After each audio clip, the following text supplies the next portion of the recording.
Week 6, day 4, I had a fantastic shoulder workout. It's probably the best I felt doing shoulders in a few weeks. Felt just really strong.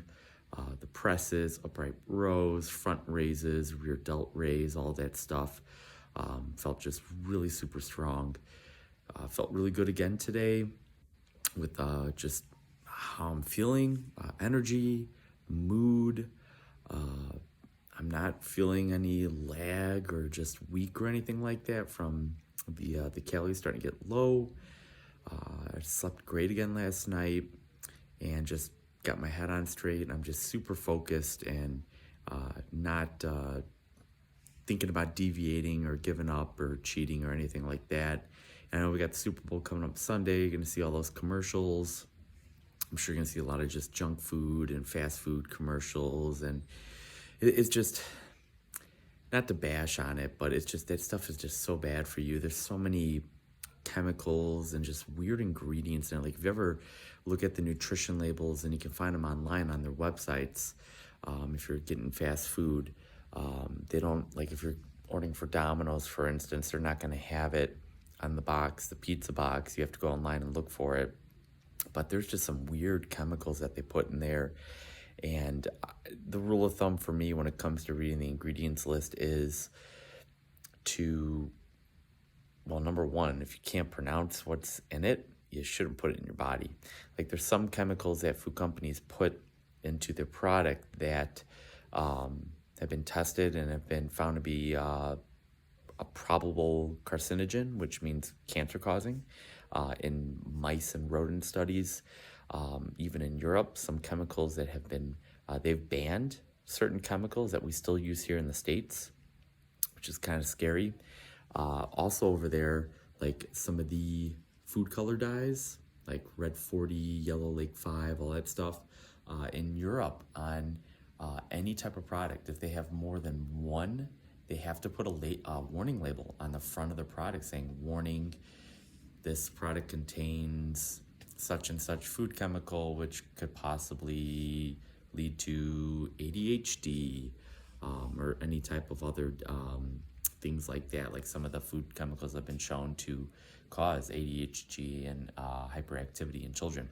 So it's baffling to see that in Europe, where the restrictions are much stricter, food companies are more than willing to accommodate for Europe.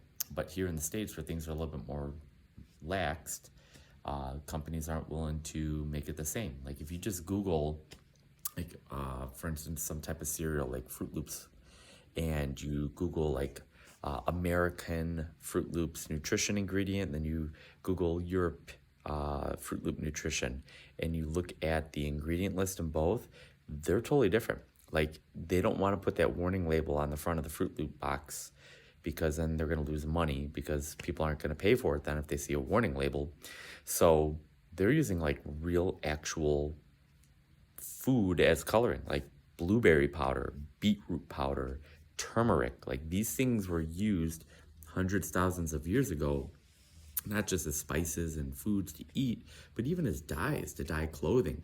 So you can use this stuff to dye stuff, but it's slightly more expensive. And they can't really increase their price for, in this case, box of cereal too much, because they're going to lose customers. So they're technically taking a hit by selling their food over there in Europe, whereas here in the States, they're making money because they can use the cheaper petroleum-based food dyes and make more money off of us. So bottom line is, when you're looking at an ingredient list, number one, know where your food comes from. I don't really buy anything that comes in a box. If I do, it's got 1, 2, or 3 ingredients max in it. So that's another thing. I don't go for anything more than 5 ingredients. And the definite deal breaker is if I can't pronounce that ingredient, I don't want that in my body. So look at the food labels, look at the ingredient list, double, triple, quadruple check. You can even Google some of the stuff to see what it is. You can Google to see if there's been any research done on any of these ingredients. But yeah, just know what you put in your body, because you are made up of what you eat.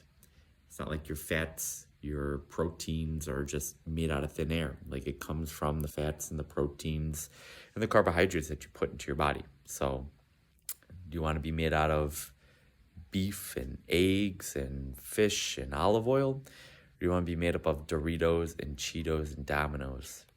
You. So keep locked in here on my channel. Please like and subscribe and continue to follow along with me as I go through this 26-week ketogenic bodybuilding prep. And I'll see you guys tomorrow.